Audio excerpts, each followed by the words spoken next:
Sky here, back at it again with another stream.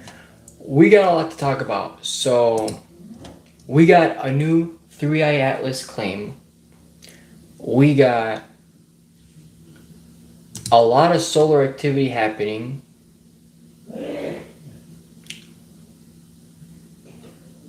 We got a lot to talk about with the Schumann resonance. There's a lot of background noise. Really sorry about that, guys. Really distracting. We got a lot of things going on. So we got a lot of data and things like that to get into and break down. Let's get, of course, a microphone check. I wish we could knock down the volume on this thing so freaking loud.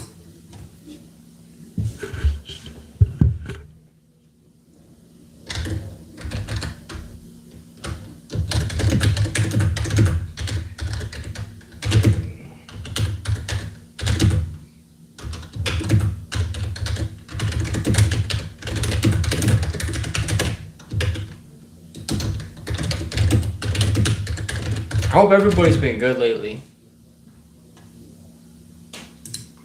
I just dropped, when did I drop my video? For how to read the Schumann resonance. I think we just dropped that one. So, yeah. If you're someone who's interested in learning what the Schumann resonance is, or maybe you're just trying to learn how to read the Schumann resonance. We have a Schumann resonance mini course out there for you. So of course, definitely consider checking that out. I'm so appreciative for everybody who's been watching the streams. Truly thankful for everyone who's been supporting and whatnot. We got a lot of space weather to break down in here. So we were in active geomagnetic conditions earlier. On the magnetometers, we dipped down to a K6. So when that happened, we end up getting into a G1 geomagnetic storm. Solar wind's been pretty high. We peaked just around, I think around 700 something kilometers per second. KP was at a 5, now it's at a 3 plus. Density hasn't been going too high. Interplanetary magnetic field has been slightly north and south. It's been definitely changing constantly. We are in moderate storm conditions right now. How's everybody doing, by the way? And we're looking at that solar activity. You could definitely tell we got active sunspots that are starting to change, and we could definitely see more C classes, more M classes, and it's definitely gonna be pretty interesting to see what happens. And this is a sunspot right now that's starting to grow larger, and there's now an even stronger chance of a C or an M happening. And this is kind of the same with a lot of the other regions, which are also getting larger as well. So find that to be very interesting. Now, here is, of course, the coronal holes that we have. And these are all facing us. At least 2 of them are facing us. We have a chain of coronal holes right now. 1, 2, and 3 on the bottom that might be coming up. And as you can see, these are some pretty massive coronal holes. Put them together, they're large. Thousands upon millions of Earths can probably fit in there. It's pretty massive. And looking at over here, of course, you can definitely see something pretty odd over here. Whether this is an eject or an ejection of plasma or whatnot,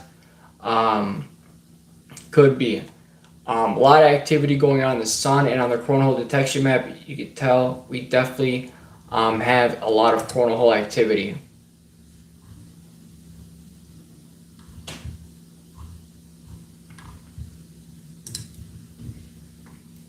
So here's the sun right now. These are, of course, most of our sunspot regions are right around here, and we're definitely having a lot of release. These are bright regions. Things are definitely getting active again. We were having to the far left, and mainly to the far left, a lot of activity on the sun. Well, right now those sunspots have started to come facing us, and now they're very active. And we have this right here, which looks really odd. Can't say too much about that other than the fact that that's plasma. And definitely looking at this map, coronal holes are green, bright regions are yellow, and of course, this right here, this color, which I don't even know what kind of color this is, it's like pretty much not yellow, like a lighter orange, I guess we can go with. Prominence. And a coronal hole here, a massive coronal hole in the bottom. Could that be coming up? That looks pretty massive if you ask me. So overall, of course, definitely, this is definitely impacting us. And that is, of course, causing technological glitches. There was just a massive article to Starlink talking about how solar storms, even if there's stealth, even if a stealth CME hit, Starlink suffers. This is an Achilles heel for any satellite like internet connection thing that you have. Like Starlink is pretty much different than your traditional modem in your home. So solar storms definitely impact Starlink.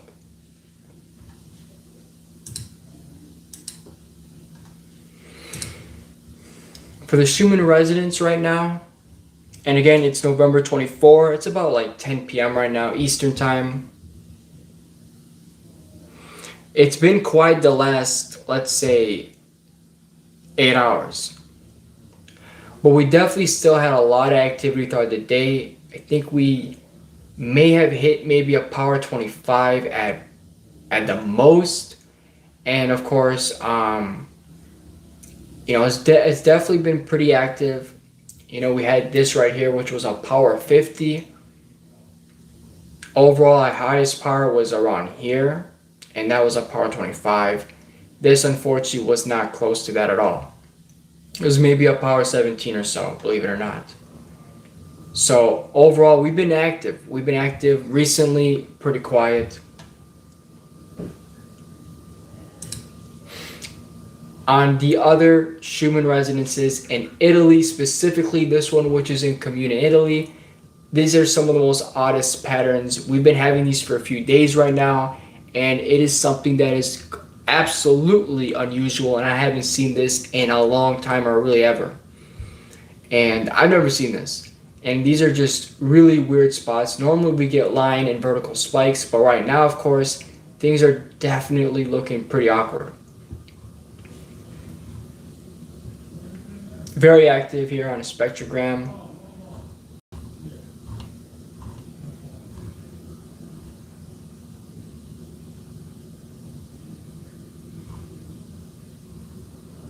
Again, a lot of this definitely unusual activity.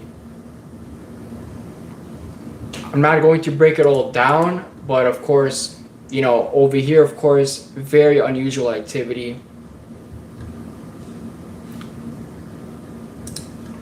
And to get even a better look, this is just unusual. Normally we're getting spikes like that are vertical. We don't normally get anything like this.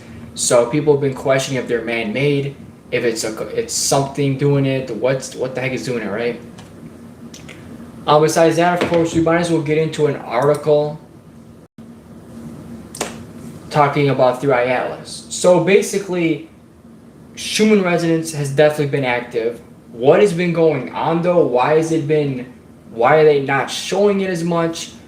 That I have literally no idea. The Italian Schumann resonance acting incredibly strange. Many people can say this.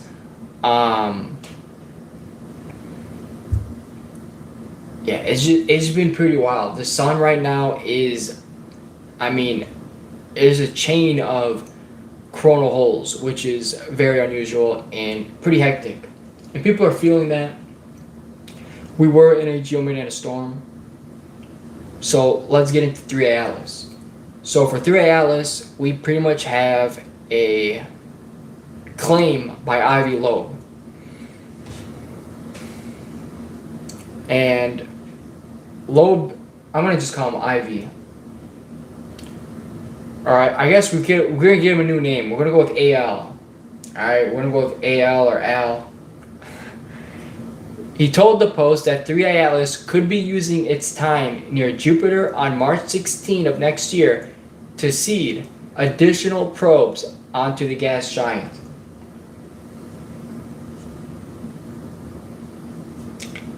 The astrophysicists speculated Jupiter could have attracted Atlas because it was larger than Earth. It was bigger than Earth, basically. And other neighboring planets in our solar system, and acted like an intergalactic signal beacon. So, very interesting here. He found it an extraordinary coincidence that during the interstellar entity's closest approach to Jupiter on March 16, it will be at the minimum distance of 53.445 million kilometers or 33.209 million miles from Jupiter. That's strikingly close to the Hill radius, which is situated at 33.244 million miles, which is very close. It comes at the right distance from Jupiter for Jupiter's gravity to dominate. So if it wants to release probes, that's where it needs to be. He also calculated that 3i Atlas may have even executed an in-flight maneuver during its month-long passage near the perihelion, the object's closest approach to the Sun.